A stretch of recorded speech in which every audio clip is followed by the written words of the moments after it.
Bienvenue dans notre maison d'édition, l'IA. Découvrez gratuitement des livres audio en français. Pour ne pas manquer nos prochaines vidéos, abonnez-vous à notre chaîne.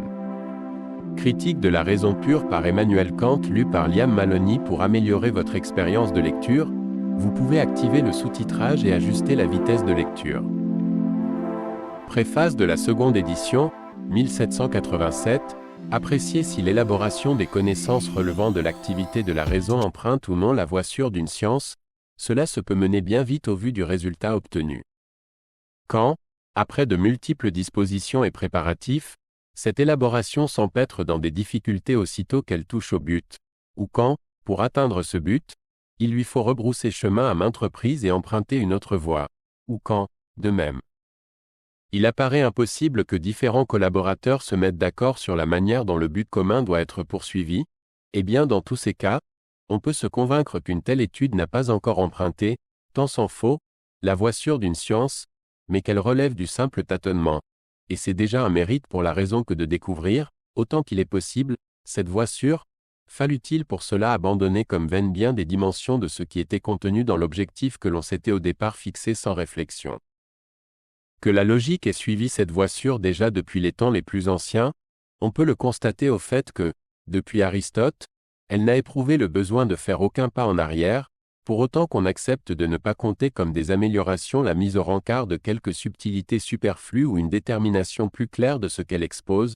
toute modification se rapportant davantage à l'élégance qu'à la sûreté de cette science.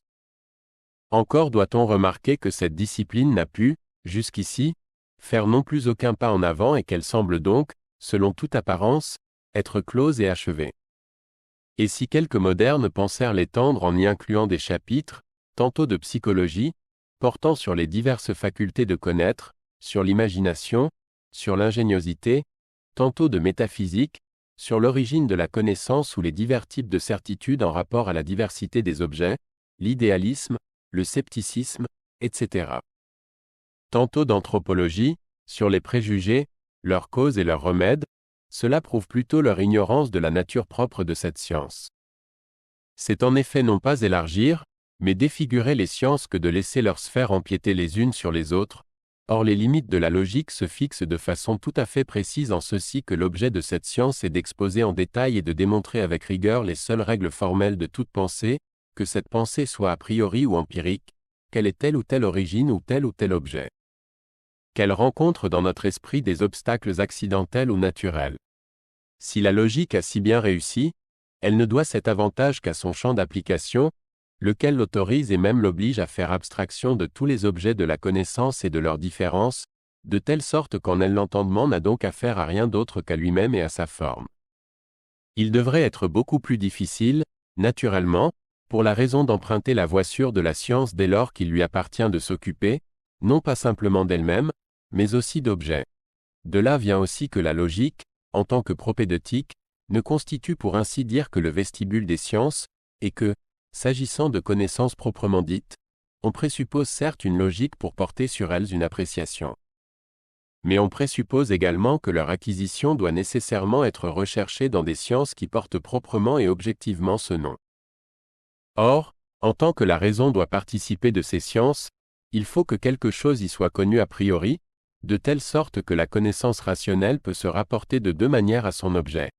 Elle peut soit simplement déterminer cet objet et son concept, objet qui doit alors être donné par ailleurs, soit, en outre, rendre effectif cet objet. La première manière correspond à la connaissance théorique, spéculative, la seconde à la connaissance pratique de la raison.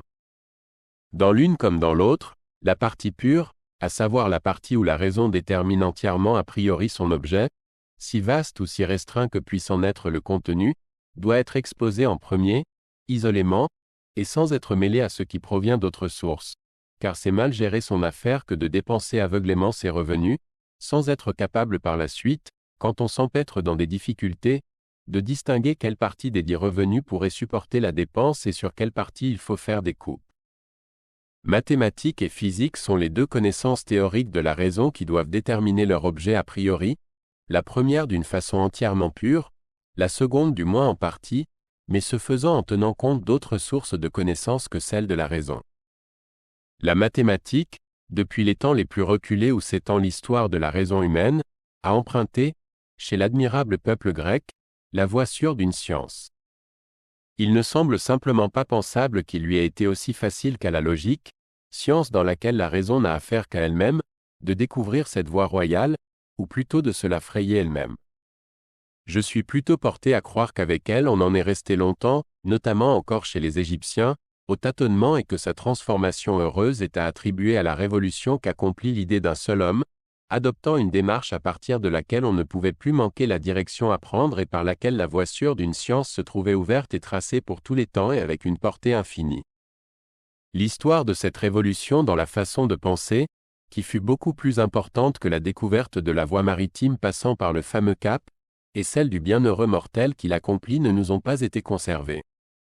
Pourtant, la tradition que nous rapporte Diogène Laërce, qui nomme le prétendu inventeur des plus petits éléments des démonstrations géométriques, de ces éléments qui, d'après le jugement commun, n'ont besoin d'aucune preuve, témoigne que le souvenir de la transformation issue du premier pas accompli lors de la découverte de cette nouvelle voie a dû apparaître aux mathématiciens comme fondamental et qu'il est devenu pour cette raison inoubliable. Le premier donc qui définit génétiquement le triangle isocèle, qu'il s'appela Thalès ou de n'importe quel autre nom, eut une illumination. Il s'aperçut en effet qu'il ne devait pas suivre pas à pas ce qu'il voyait sur la figure, ni s'attacher au simple concept de celle-ci, comme pour en extraire l'apprentissage de ses propriétés. Mais qu'il lui fallait produire cette figure au moyen de ce qu'il y pensait et présentait lui-même a priori d'après des concepts, autrement dit qu'il la lui fallait construire, et que, pour savoir avec sûreté quelque chose a priori, il fallait n'attribuer à la chose rien d'autre que ce qui résultait nécessairement de ce qu'il y avait posé lui-même conformément à son concept. Pour ce qui est de la physique, on parvint beaucoup plus lentement à trouver la grande route de la science, car ce ne fut guère qu'il y a un siècle et demi que l'initiative du judicieux Bacon de Verulam en partie provoqua, mais en partie, puisqu'on était déjà sur sa trace, ne fit que stimuler cette découverte qui, de la même façon, n'est explicable que par une brusque révolution dans la manière de penser. Je n'entends considérer ici la physique qu'en tant qu'elle est fondée sur des principes empiriques. Quand Galilée fit rouler ses boules jusqu'au bas d'un plan incliné, leur appliquant ainsi une accélération, due à la pesanteur, fonction de ses propres choix, quand Torricelli fit supporter à l'air un poids qu'il avait d'avance conçu comme égal à celui d'une colonne d'eau de hauteur connue de lui, ou quand, plus tard encore, Stahl transforma des métaux en chaux et celle-ci, à son tour, en métal, en retirant quelque chose au premier, puis en le restituant à ce dernier, il se produisit une illumination pour tous les physiciens. Ils comprirent que la raison ne voit que ce qu'elle produit elle-même en référence à son projet, qu'elle doit prendre les devants en partant des principes qui régissent ses jugements selon des lois constantes et ainsi forcer la nature à répondre à ces questions, mais qu'elle ne doit pas se laisser guider uniquement par elle, pour ainsi dire en laisse, car sinon, des observations faites au hasard, menées sans aucun plan projeté d'avance, ne convergeraient en rien de manière cohérente vers une loi nécessaire, loi que pourtant la raison recherche et dont elle a besoin. La raison doit donc se tourner vers la nature en tenant d'une main ses propres principes, en vertu desquels seulement des phénomènes concordants peuvent avoir valeur de loi,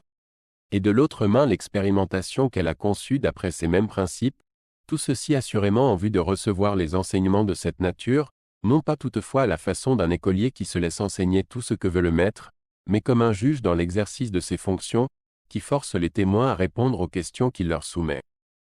Et, en ce sens, la physique elle-même ne saurait être redevable de la révolution si profitable opérée dans sa manière de penser qu'à l'idée selon laquelle c'est conformément à ce que la raison elle-même inscrit dans la nature qu'il lui faut chercher dans cette nature, sans pour autant lui prêter ses propres inventions, ce qu'elle doit apprendre d'elle, et dont elle ne saurait rien par elle-même.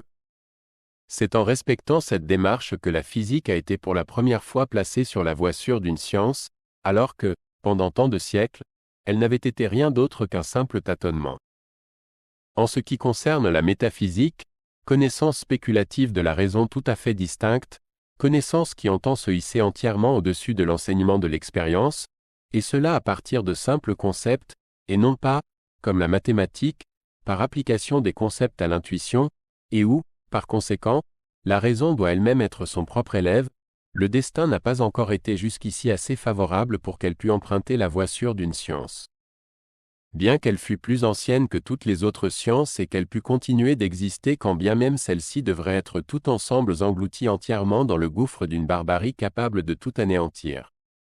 La raison, en effet, s'y trouve continuellement en difficulté, y compris quand elle peut apercevoir a priori, comme elle s'en targue, les lois que l'expérience la plus commune confirme. On y est contraint de rebrousser chemin à de multiples reprises, parce que celui emprunté ne conduit pas, trouve-t-on, là où l'on veut aller, et quant à l'accord de ses adeptes au sujet de ce qu'ils affirment, elle en est encore si éloignée qu'elle constitue bien plutôt une arène semblant tout spécialement destinée à l'exercice des forces de chacun en des jeux de lutte où aucun combattant n'a jamais encore pu emporter la moindre place forte, ni fonder sur sa victoire une possession durable. Il ne fait donc aucun doute que sa démarche a été jusqu'ici un simple tâtonnement et, ce qui est le plus grave, un tâtonnement entre de simples concepts. Or, à quoi tient qu'en ce domaine nulle voie sûre de la science n'ait pu encore être découverte? Serait-ce éventuellement impossible? D'où vient donc que la nature a affligé notre raison de l'inlassable aspiration à en chercher la trace, comme s'il s'agissait là d'une de ses affaires les plus importantes? Bien plus, combien peu avons-nous de motifs de faire confiance à notre raison si, dans un des domaines les plus importants où s'exerce notre curiosité, non seulement elle nous abandonne, mais encore nous leurre par des mirages et en fin de compte nous abuse. Ou alors, si la voie sûre d'une science a simplement, jusqu'ici, été manquée, quels indices pouvons-nous utiliser pour espérer, en nous livrant à des recherches renouvelées, être plus heureux que ne l'ont été nos prédécesseurs? Je ne pouvais que me référer aux exemples de la mathématique et de la physique, qui sont devenus ce qu'elles sont désormais à la faveur d'une révolution brutale, comme assez remarquables pour me mettre à méditer l'élément déclencheur de la transformation intervenue à leur si grand avantage dans la manière de penser et pour les imiter à cet égard, du moins à titre d'essai. Autant que le permet leur analogie, en tant que connaissance rationnelle, avec la métaphysique. Jusqu'ici, on admettait que toute notre connaissance devait nécessairement se régler à partir des objets. Mais toutes les tentatives pour fixer sur eux a priori, par concept, quelque chose par quoi notre connaissance eût été élargie ne parvenaient à rien en partant de ce présupposé. Que l'on fasse donc au moins une fois l'essai de voir si nous n'aurions pas plus de succès, dans les problèmes de métaphysique, dès lors que nous admettrions à l'inverse que les objets doivent se régler d'après notre connaissance, hypothèse qui se concilie déjà mieux avec la possibilité revendiquée d'une connaissance a priori de ces objets, permettant d'établir quelque chose à leur égard avant que ces objets nous soient donnés. C'est ici reproduire les premières idées de Copernic, lequel, comme il ne se sortait pas bien de l'explication des mouvements célestes en partant du principe que toute l'armée des astres tournait autour du spectateur, tenta de voir s'il ne réussirait pas mieux en faisant tourner le spectateur et en laissant au contraire les astres immobiles. Or, en métaphysique, on peut faire, B17, une tentative du même genre en ce qui concerne l'intuition des objets. Si l'intuition en effet devait se régler uniquement sur la nature des objets, je ne vois pas comment on pourrait connaître a priori quelque chose de ceci. En revanche, si l'objet, en tant qu'objet des sens, se règle sur la nature de notre pouvoir d'intuition, je peux parfaitement me représenter cette possibilité. Étant donné toutefois que je ne puis m'en tenir à ces seules intuitions, pour qu'elles puissent devenir des connaissances, mais qu'il me faut les rapporter, en tant que représentation, à quelque chose qui forme l'objet auquel elles correspondent et déterminer cet objet par l'intermédiaire de ce quelque chose, je peux admettre l'une ou l'autre des deux hypothèses suivantes, ou bien les concepts, par l'intermédiaire desquels j'effectue cette détermination, se règlent également sur l'objet. Et je me trouve alors à nouveau devant la même difficulté quant à la manière dont je puis en savoir quelque chose a priori, ou bien les objets, ou, ce qui est équivalent, l'expérience dans laquelle seuls ils sont connus, en tant qu'objet donné, se règle sur ces concepts, alternatives qui, aussitôt, me fait apercevoir une issue plus commode. En effet, l'expérience elle-même devient alors un mode de connaissance requérant le concours de l'entendement, dont je dois présupposer la faculté régulatrice présente. Logiquement en moi-même avant même que les objets me soient donnés, par conséquent a priori, laquelle faculté régulatrice s'exprime en des concepts a priori sur lesquels tous les objets de l'expérience doivent nécessairement se régler et avec lesquels ils doivent s'accorder. Pour ce qui concerne les objets en tant qu'ils peuvent être simplement pensés par la raison, et cela de manière nécessaire, mais sans qu'ils puissent aucunement être donnés dans l'expérience, du moins tels que la raison les pense. Les tentatives de les penser, car il faut pourtant bien qu'ils se puissent penser, constitueront ensuite une superbe pierre de touche de ce que nous admettons comme la révolution de méthode dans la manière de penser, à savoir que nous ne connaissons a priori des choses que ce que nous y mettons nous-mêmes. Cette tentative réussit à souhait et promet à la métaphysique, dans sa première partie, ontologie, partie où elle ne s'intéresse qu'à ceux des concepts a priori dont les objets qui leur correspondent peuvent être donnés dans l'expérience en conformité avec eux, la voie sûre d'une science. On peut en effet, suite à cette révolution dans la manière de penser, parfaitement bien expliquer la possibilité d'une connaissance a priori et, mieux encore, donner leurs preuves suffisantes aux lois qui sont a priori au fondement de la nature. Entendu comme l'ensemble global des objets de l'expérience deux acquis auparavant inaccessibles en suivant la façon antérieure de procéder. Mais, au terme de la première partie de la métaphysique, de cette démonstration probante de notre pouvoir de connaître a priori, se dégage un résultat étrange et apparemment très dommageable au regard de ce qui constitue précisément l'objectif le plus essentiel de cette science, lequel intéresse sa seconde partie, à savoir que nous n'avons, avec ce pouvoir, jamais la possibilité d'aller au-delà des limites de l'expérience possible. C'est d'ailleurs en ce point précisément que l'on peut expérimenter une contre-épreuve de la vérité du résultat obtenu dans la première appréciation de notre connaissance rationnelle a priori, à savoir qu'elle ne porte que sur des phénomènes, mais qu'en revanche elle laisse à la chose en soi sa réalité par elle-même, mais inconnue de nous.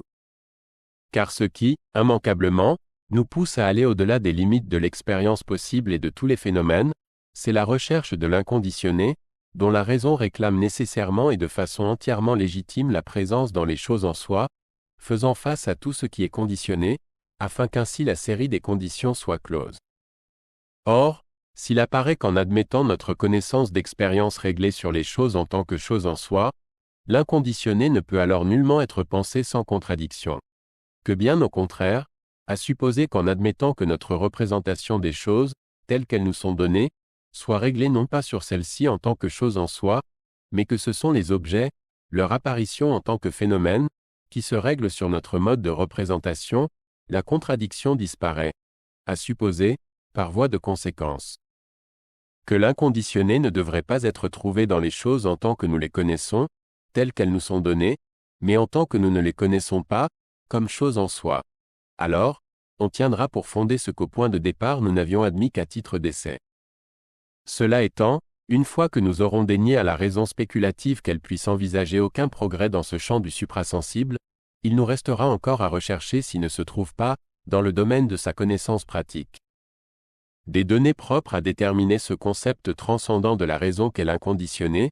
permettant ainsi de faire accéder notre connaissance a priori, conformément aux souhaits de la métaphysique, au-delà des limites de toute expérience possible, mais alors uniquement du point de vue pratique. Dans le cadre d'une telle démarche, la raison spéculative nous a en tout cas ménagé une place pour un tel élargissement, bien qu'elle ait dû la laisser vide, et il ne nous est donc pas interdit de songer à la remplir, elle nous y invite même si nous le pouvons, à l'aide des données pratiques qu'elle nous fournit. C'est dans cette tentative pour transformer la démarche jusqu'ici suivie par la métaphysique, et dans le fait d'y entreprendre une complète révolution, à l'exemple des géomètres et des physiciens, que consiste la tâche de cette critique de la raison pure spéculative. Elle se veut un traité de la méthode, non un système de la science elle-même. Mais elle en dessine cependant tout le contour, à partir de la considération des limites de la raison, tout autant qu'elle en fait ressortir entièrement l'architecture interne.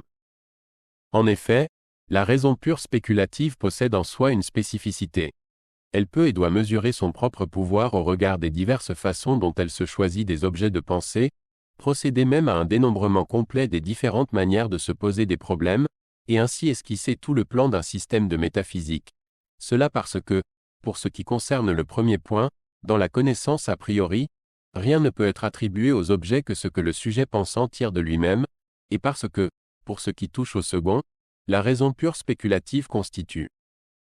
vis-à-vis des principes de la connaissance, une unité entièrement distincte, subsistant par elle-même, dans laquelle chaque membre, comme dans un corps organisé, existe en considération de tous les autres et tous existent en considération de chacun, et que nul principe ne peut être accepté pour assurer sous un seul point de vue sans avoir en même temps été examiné dans la relation globale qu'il entretient avec tout l'usage pur de la raison. C'est pourquoi la métaphysique a aussi cette chance rare, qui ne saurait être le lot d'aucune autre science rationnelle ayant affaire à des objets, car la logique s'occupe uniquement de la forme de la pensée en général. Une fois mise par la présente critique sur la voie sûre d'une science, elle peut embrasser complètement le champ entier des connaissances qui relèvent d'elle, B24, achever ainsi son œuvre et la transmettre à la postérité comme un capital définitivement fixé, cela parce qu'elle a affaire uniquement à des principes et aux limites de leur utilisation. Et qu'elle les détermine elle-même. Par conséquent, en tant que science fondamentale, elle s'oblige même à cette complétude, et d'elle il faut que l'on puisse dire, en considérant que rien n'est fait si quelque chose reste à faire. Mais quel est donc, demandera-t-on, ce trésor que nous entendons léguer à la postérité avec une telle métaphysique, décantée par la présente critique, mais aussi, par la même, stabilisée? On croira percevoir, en cas de survol rapide de cet ouvrage, que son utilité reste pourtant encore simplement négative, et qu'elle consiste à nous détourner de nous risquer jamais, avec la raison spéculative, au-delà des limites de l'expérience, et telle est bien, effectivement, sa première utilité. Mais cette utilité devient positive aussitôt qu'on prend conscience que les principes sur le fondement desquels la raison spéculative s'aventure au-delà de ses limites ont pour résultat inévitable, non un élargissement, mais au contraire, pour autant qu'on y regarde de près, un rétrécissement de notre usage de la raison, dans la mesure où ces principes conduisent en réalité à appliquer à toute chose les limites de la sensibilité, de laquelle ils relèvent proprement, et ce faisant de supprimer bel et bien l'usage pur, pratique, de la raison. En conséquence de quoi, une critique limitant la raison spéculative dans ses prétentions est certes, en tant que telle, négative, mais étant donné que, ce faisant, elle supprime en même temps l'obstacle qui restreint l'usage pratique de la raison, voire même menace de l'anéantir, elle est en fait d'une utilité positive, fondamentale dès lors que l'on est convaincu de l'existence d'un usage pratique absolument nécessaire de la raison pure, l'usage moral. Dans le cadre duquel elle s'étend inévitablement au-delà des limites de la sensibilité-usage en vue duquel elle n'a certes besoin d'aucune assistance de la raison spéculative, mais doit pourtant être garantie contre toute opposition de sa part, pour ne pas se mettre en contradiction avec elle-même. Dénier l'utilité positive de ce service que rend la critique équivaudrait à dire que la police ne procure aucune utilité positive, parce que son activité principale consiste en fait uniquement à faire obstacle à la violence que les citoyens ont à redouter venant d'autres citoyens. Afin que chacun puisse mener ses propres affaires en toute tranquillité et sécurité. Que l'espace et le temps ne soient que des formes de l'intuition sensible, par conséquent uniquement des conditions de l'existence des choses en tant que phénomènes, qu'en outre nous ne possédions pas de concept de l'entendement, donc, aucun élément, permettant de parvenir à la connaissance immédiate des choses, si ce n'est dans la mesure où une intuition corrélative à ces concepts peut nous être donnée, que, par conséquent, nous ne puissions acquérir la connaissance d'aucun objet comme chose en soi. Mais seulement en tant qu'il est objet d'intuition sensible, c'est-à-dire en tant que phénomène, c'est là ce qui est prouvé dans la partie analytique de la critique. Il s'ensuit, de fait, que la seule connaissance spéculative possible de la raison est restreinte à de simples objets de l'expérience. Pourtant, il faut toujours émettre cette réserve et le point est à bien noter que nous ne pouvons certes pas connaître, mais qu'il nous faut cependant du moins pouvoir penser ces objets aussi comme choses en soi. Car, si tel n'était pas le cas, il s'ensuivrait la proposition absurde selon laquelle un phénomène apparaîtrait sans rien qui s'y phénoménalise. Un phénomène existerait sans que rien de ce qui apparaît n'ait de corrélat réel. Or, à supposer que l'on ne distingue pas, distinction qu'exige notre critique, les choses en tant qu'objet de l'expérience des mêmes choses en tant que choses en soi, alors le principe de causalité, et par conséquent le mécanisme de la nature, devrait valoir absolument, dans le processus de leur détermination, à propos de toutes les choses en général. Au regard de leurs causes efficientes. Du même être, par exemple de l'âme humaine, je ne pourrais donc pas dire que sa volonté est libre et qu'elle se trouve pourtant en même temps soumise à la nécessité de la nature, autrement dit qu'elle n'est pas libre, sans tomber dans une contradiction manifeste. En effet, dans l'expression de ces deux propositions, j'ai considéré l'âme de façon univoque, à savoir comme chose en général, chose en soi, et, sans avoir procédé au préalable à la critique, je ne pouvais d'ailleurs pas considérer le terme autrement. Mais si la critique ne s'est pas fourvoyée en nous enseignant à prendre l'objet selon deux significations différentes, à savoir comme phénomène d'une part ou bien comme chose en soi d'autre part, si la déduction qu'elle fait des concepts de l'entendement est juste, par conséquent aussi si le principe de causalité ne s'applique qu'aux choses prises dans le premier sens, c'est-à-dire en tant qu'elles sont des objets de l'expérience, tandis que ces mêmes choses, entendues selon la seconde signification, ne sont pas soumises à ce principe, alors la même volonté est pensée.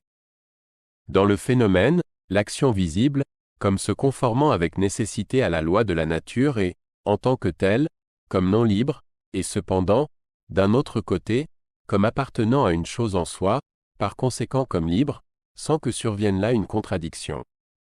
Or, bien que je ne puisse connaître mon âme, au sens du second point de vue, par l'intermédiaire d'aucune raison spéculative, encore moins par l'observation empirique, ni par conséquent connaître la liberté comme étant la propriété d'un être auquel j'attribue des effets dans le monde sensible.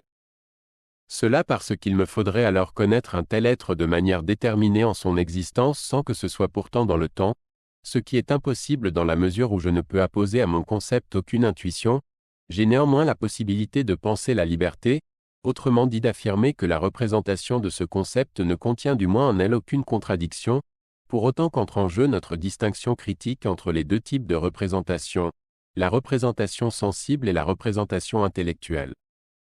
Ainsi que la limitation qui en procède à l'égard des concepts purs de l'entendement, par conséquent aussi à l'égard des principes qui découlent de ces derniers. Or, admettons que la morale présuppose nécessairement la liberté, au sens le plus strict, comme propriété de notre volonté, en ceci qu'elle pose a priori, comme des données de la raison, des principes pratiques originels, inscrits en celle-ci, dont la présence serait absolument impossible sans la supposition de cette liberté-là, mais admettons également que la raison spéculative ait démontré que cette liberté-là ne peut aucunement être pensée. Dans ce cas, il faut que la première supposition, à savoir celle de la morale, cède la place devant celle dont le contraire contient une contradiction manifeste, et qu'en conséquence la liberté et, avec elle, la moralité cède la place au mécanisme de la nature, car le contraire n'en contient aucune contradiction si la liberté n'est pas déjà présupposée. Mais étant donné que, pour la défense de la morale, j'ai seulement besoin que la liberté ne se contredise pas elle-même et que l'on puisse donc, en tout cas, du moins la penser sans qu'au surplus il soit nécessaire de la connaître avec discernement, étant donné par conséquent que j'ai simplement besoin que la liberté ne mette aucun obstacle, pour la même action, envisagée sous un seul rapport, au mécanisme de la nature, la doctrine de la moralité confirme la place qu'elle occupe, de même que la physique confirme aussi la sienne, résultat qui, en revanche, n'aurait pu être obtenu si la critique ne nous avait instruit auparavant de notre ignorance inévitable à l'égard des choses en soi et n'avait pas limité au simple phénomène tout ce que nous pouvons connaître dans le registre théorique. Une démonstration similaire de ce qui se trouve de positivement utile dans les principes de la raison pure possédant une dimension critique peut être avancée en ce qui concerne le concept de Dieu et celui de la nature simple de notre âme, ce que toutefois je laisse de côté par souci de brièveté. Je ne peux donc pas même admettre Dieu, la liberté et l'immortalité, à destination de l'usage pratique nécessaire de ma raison, si je n'ampute pas, dans le même temps, la raison spéculative de sa prétention à des vues débordant toute appréhension, pour cette raison qu'il lui faut, pour atteindre ces vues, se servir de principes qui, n'ayant d'application légitime qu'à l'égard des objets d'une expérience possible, sont cependant alors appliqués à ce qui ne peut être un objet de l'expérience, transforment effectivement, à chaque fois, cet objet en phénomène et ainsi déclare impossible toute extension pratique de la raison pure. Il me fallait donc mettre de côté le savoir afin d'obtenir de la place pour la croyance, au sens de foi rationnelle. Du reste, le dogmatisme de la métaphysique, c'est-à-dire le préjugé selon lequel il serait possible d'y faire des progrès sans une critique de la raison pure, est la vraie source de toute incroyance entrant en conflit avec la moralité, incroyance toujours très fortement dogmatique elle aussi. S'il n'est donc pas impossible de transmettre à la postérité une métaphysique systématique construite en suivant les indications de la critique de la raison pure, ce legs n'est pas un cadeau négligeable, soit que l'on compare simplement la culture de la raison, telle qu'elle s'accomplit une fois entrée dans la voie sûre d'une science en général, avec sa façon de tâtonner sans principe et de tourner en rond avec légèreté quand elle est dépourvue de critique, soit que l'on considère aussi quelle meilleure utilisation de son temps en résulte pour une jeunesse désireuse de savoir. Jeunesse qui en revanche, avec le dogmatisme habituel, trouve un encouragement si précoce et si puissant à ratiociner tout à son aise sur des choses auxquelles elle ne comprend rien et n'entendra jamais rien, pas plus que personne au monde, ou même à partir à la recherche de nouvelles idées et opinions en négligeant ainsi l'apprentissage de sciences solidement établies. mais c'est encore plus vrai si l'on prend en compte l'inestimable avantage d'en finir à tout jamais, en appliquant la méthode socratique, autrement dit par la démonstration limpide de l'ignorance des adversaires, d'en finir. Dis-je, avec toutes les objections élevées contre la moralité et la religion. Car il y a toujours eu quelques métaphysiques dans le monde, et sans nul doute y en aura-t-il toujours une, mais force sera de la voir également accompagnée d'une dialectique de la raison pure, comme lui étant naturelle. C'est donc la première et plus importante préoccupation de la philosophie que de priver à tout jamais la métaphysique de la moindre influence dommageable, et ce en colmatant la source des erreurs commises. En dépit de ce changement important dans le champ des sciences et du préjudice que doit en conséquence subir la raison spéculative dans le domaine qu'elle s'imaginait maîtriser jusqu'ici, tout demeure néanmoins, au regard de ce qui touche à l'intérêt général de l'humanité et de l'utilité que le monde retirait jusqu'alors des doctrines de la raison pure, dans la même situation avantageuse qu'auparavant, le préjudice en question n'atteignant que le monopole des écoles, mais nullement l'intérêt des êtres humains. Je demande au dogmatique le plus inflexible si la preuve que notre âme continue d'exister après la mort, preuve qu'il tire de la simplicité de la substance, si la preuve de la liberté du vouloir en face du mécanisme universel, qu'il tire des distinctions subtiles, bien que stériles, entre les nécessités pratiques subjectives et objectives, ou si la preuve de l'existence de Dieu, qu'il tire du concept de l'être suprêmement réel, et ce à partir de la contingence de ce qui change et de la nécessité d'un premier moteur, je lui demande donc si, après être sorti des écoles, ces preuves sont jamais parvenues jusqu'au grand public et si elles ont jamais pu avoir la moindre influence sur sa conviction. Si cela n'est pas arrivé, et si l'on ne peut même pas s'attendre à ce que cela se produise, en raison de la faiblesse de l'entendement du commun des hommes face à d'aussi subtiles spéculations. Si c'est bien plutôt, en ce qui concerne le premier point, la disposition, naturelle à tout homme, de ne pouvoir jamais être satisfait par rien de temporel, en tant que le temporel se révèle insuffisant pour les dispositions de la complète destination de l'homme. Laquelle a dû suffire amplement à susciter l'espérance d'une vie future. Si, quant au deuxième point, la simple présentation claire de ses devoirs dans leur opposition à toutes les prétentions de ses penchants a dû faire naître la conscience de la liberté. Et si enfin, pour ce qui touche au troisième point, l'ordre, la beauté et la prévoyance magnifiques qui apparaissent partout dans la nature ont à eux seuls dû produire la croyance en un sage et puissant auteur du monde, conviction qui se propage dans le public, dans la mesure où elle repose sur des fondements rationnels. Non seulement. Dans ces conditions, se présente là un domaine demeuré intact, mais bien plutôt gagne-t-il en prestige du fait que les écoles ont désormais appris à ne pas prétendre accéder, sur un point concernant l'intérêt universel de l'humanité, à une vision plus élevée et plus large que celle à laquelle la grande foule, pour nous, la plus digne de respect, peut également parvenir avec tout autant de facilité, et par conséquent à se limiter uniquement à la culture des seules preuves admissibles universellement et suffisantes au regard des besoins de la morale. La transformation mise en avant ne touche par conséquent que les prétentions arrogantes des écoles, qui se feraient volontiers passer dans l'examen de telles questions, comme c'est au demeurant légitime dans beaucoup d'autres domaines, pour seules capables de connaître et de conserver ces vérités dont elles communiquent au public uniquement l'usage, mais dont elles gardent jalousement la clé. Ce qu'il ignore avec moi, il veut paraître seul le savoir. On a pourtant également pris en compte une prétention plus légitime du philosophe spéculatif. Il continue à être le dépositaire exclusif d'une science utile au public, sans que ce dernier le sache, à savoir la critique de la raison. Cette dernière ne peut, en effet, en aucun cas devenir populaire, et il n'est d'ailleurs pas non plus nécessaire qu'elle le devienne. En effet, si les arguments finement tissés portaient à l'appui de vérités utiles entrent peu dans la tête du peuple, son esprit n'est pas moins rebelle aux objections pareillement subtiles qu'on pourrait élever contre ces mêmes vérités.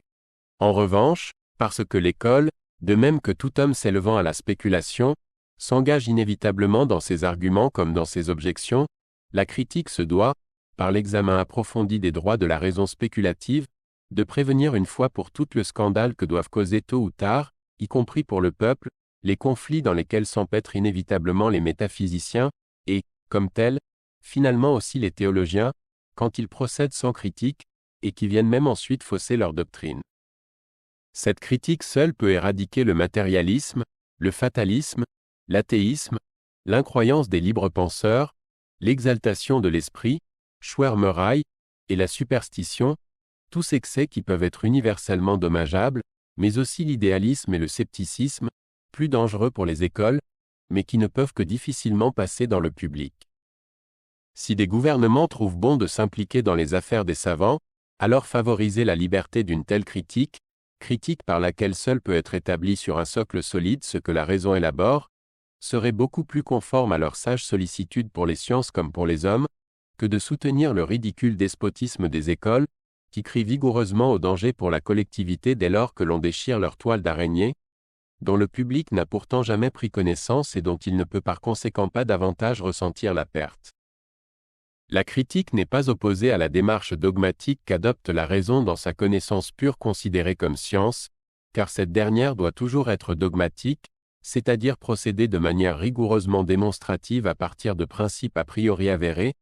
mais elle est opposée au dogmatisme, c'est-à-dire à la prétention d'aller de l'avant uniquement à l'aide d'une connaissance pure par concept, la connaissance philosophique, selon des principes qui sont ceux que la raison utilise depuis longtemps, sans rechercher auparavant de quelle façon ni de quel droit elle y est parvenue. En ce sens, le dogmatisme est la démarche spontanée qu'adopte la raison pure avant toute critique préalable de son propre pouvoir. À travers cette opposition, il ne s'agit donc pas de plaider la cause du bavardage superficiel qui revendique avec audace le nom de popularité, ni encore moins celle du scepticisme qui fait prompte justice de la métaphysique. La critique est plutôt la préparation indispensable à l'établissement progressif d'une métaphysique solide possédant la valeur d'une science, laquelle doit nécessairement être exposée de manière dogmatique et strictement systématique, donc scolastique, et non populaire. C'est là une exigence inévitable en métaphysique, dans la mesure où cette dernière s'engage à conduire à terme son entreprise totalement a priori, donc à l'entière satisfaction de la raison spéculative. Ainsi devrons-nous, dans le développement du plan que trace la critique, c'est-à-dire dans le système futur de la métaphysique, respecter la méthode rigoureuse du célèbre Wolff, le plus grand de tous les philosophes dogmatiques. Le premier il donna l'exemple, et c'est par cet exemple qu'il devint en Allemagne le fondateur de cet esprit de profondeur qui ne s'est pas encore éteint jusqu'ici, de la manière dont il faut prendre la voie sûre d'une science, à savoir en fondant comme il se doit les principes, en déterminant clairement les concepts, en recherchant des preuves rigoureuses et en évitant tout saut téméraire dans le développement des conséquences. Plus que tout autre, il était voué à donner à la métaphysique le caractère d'une science, si seulement l'idée lui était venue à l'esprit qu'il fallait préalablement préparer le terrain par la critique de l'instrument, c'est-à-dire de la raison pure elle-même. C'est là une lacune qu'il faut plutôt attribuer au mode de pensée dogmatique de son temps qu'à lui-même, lacune à l'égard de laquelle les philosophes de son époque aussi bien que de toutes les époques antérieures n'ont rien à se reprocher les uns aux autres. Ceux qui récusent sa méthode d'enseignement et cependant aussi, en même temps, la démarche de la critique de la raison pure, ne peuvent avoir d'autre intention que de briser les liens de la science et de transformer le travail en distraction, la certitude en opinion et la philosophie en philodoxie. En ce qui concerne cette deuxième édition, je n'ai pas voulu, comme de juste, laisser passer l'occasion qu'elle m'offrait de porter remède, autant que possible, aux difficultés et à l'obscurité d'où ont pu provenir maintes incompréhensions auxquelles se sont trouvés exposés, peut-être non sans quelque responsabilité de ma part, des hommes à l'esprit perspicace dans l'appréciation de ce livre. Dans les propositions elles-mêmes et dans les argumentations qui y conduisent, de même que dans la forme et la structure globale du plan, je n'ai rien trouvé à modifier ce qui est à imputer en partie au long examen auquel je les avais soumis avant de livrer cet ouvrage au public, en partie à ce qu'il en est de la chose elle-même, c'est-à-dire à la nature d'une raison spéculative pure, laquelle contient une véritable structure où tout est organe, autrement dit, où le tout existe pour chaque élément et chaque individu existe pour tous, où par conséquent il n'est pas de si petite insuffisance. Qu'il s'agisse d'une faute, d'une erreur, ou d'un manque, qui ne doivent se trahir inévitablement à l'usage. J'espère qu'une telle inaltérabilité sera aussi conservée à l'avenir par ce système. Ce n'est pas de la présomption qui me justifie dans cette confiance, mais simplement l'évidence qu'engendre l'expérience qui se peut faire du résultat identique auquel on parvient en allant des plus petits éléments jusqu'au tout constitué par la raison pure et en revenant du tout, car il est lui aussi donné pour lui-même par ce qui est le but final de la raison dans le domaine pratique, jusqu'à chaque partie, quand on constate que la tentative pour modifier ne serait-ce que la partie la plus minime suscite aussitôt des contradictions internes non seulement au système, mais à la raison humaine universelle.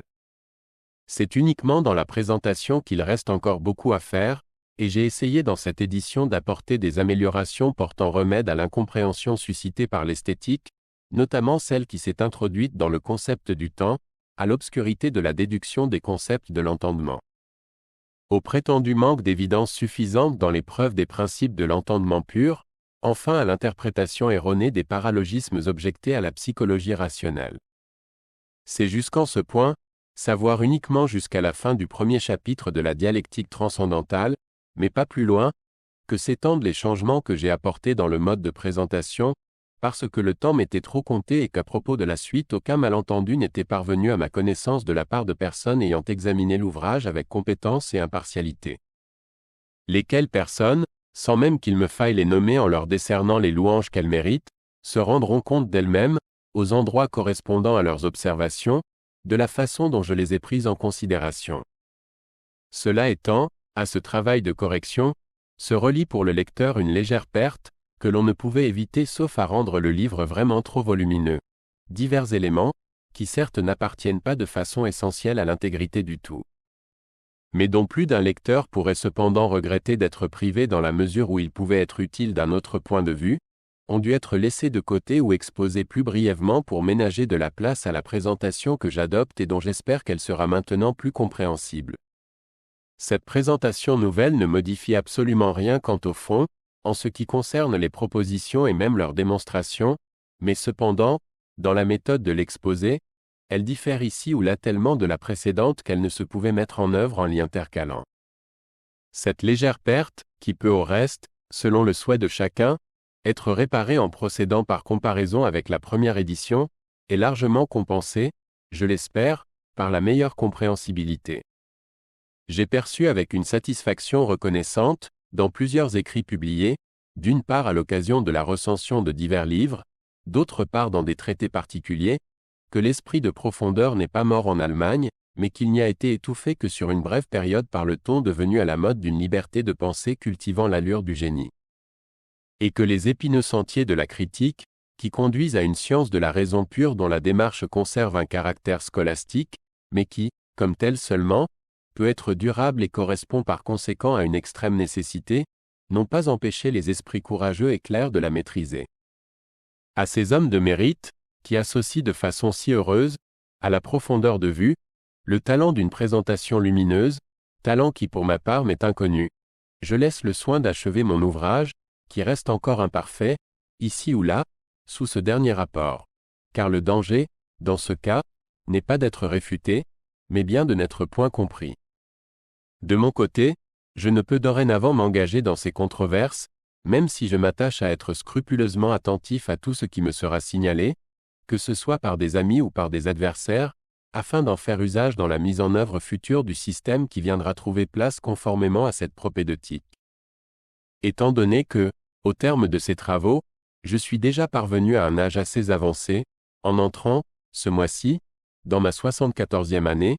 il me faut, si je veux mener à bien mon projet de livrer la métaphysique des mœurs et celle de la nature à titre de confirmation de l'exactitude de la critique de la raison tant spéculative que pratique, procéder en économisant mon temps et attendre des hommes de mérite qui en ont fait leur affaire la clarification des obscurités, qui ne pouvaient guère, initialement, être évitées dans cette œuvre, de même que la défense de l'ensemble.